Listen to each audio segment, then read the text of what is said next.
Banka Popullore në përpjekje për të frenuar inflacionin po e shtrëngon politikën monetare. E rriti normën bazë të interesit për 0,25 pikë përqindje dhe ajo tani është 4,25%. Kjo sinjal për bankat që edhe ato t'i rrisin interesat. Guvernatori Slaveski siguron se efektet nuk do të ndihen menjëherë, ndërsa vendimi se sa do të rriten interesat e kredive dhe depozitave është në duart e bankave komerciale.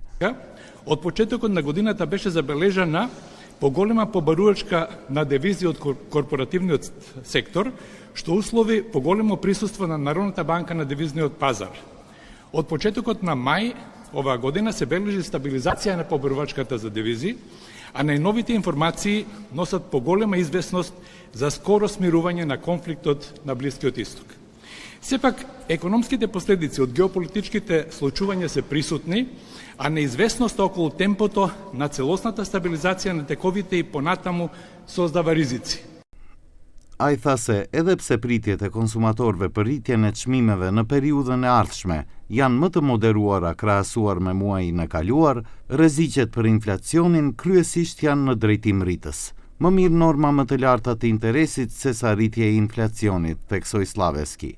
Separat do të shtrenjtohen dhe bankat do ta ndjekin sinjalin e Bankës Popullore për rritjen e interesave dhe qetësimin e kërkesës për kredi, ditë më parë tha edhe profesori universitar Vladimir Filipovski në emisionin Biznis 21.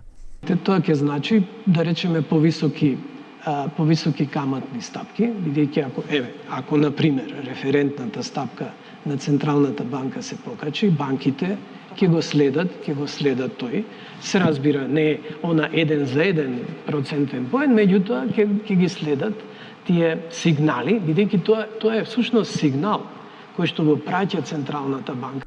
Ndërkohë, ky hap i Bankës Popullore vjen pas vendimit të Bankës Qendrore Evropiane për të rritur normën referente të interesit për herë të parë pas vitit 2023. Pas debatit publik me Ministren e Financave Koçovska, për atë nëse dhe kush mund të ndikojnë në komisionet bankare, pasi disa banka njoftuan se do t'i rrisin, Slaveski mbetet në qëndrimin, se nuk është koha për rritjen e tyre, sepse të ardhurat e bankave kanë qenë të qëndrueshme.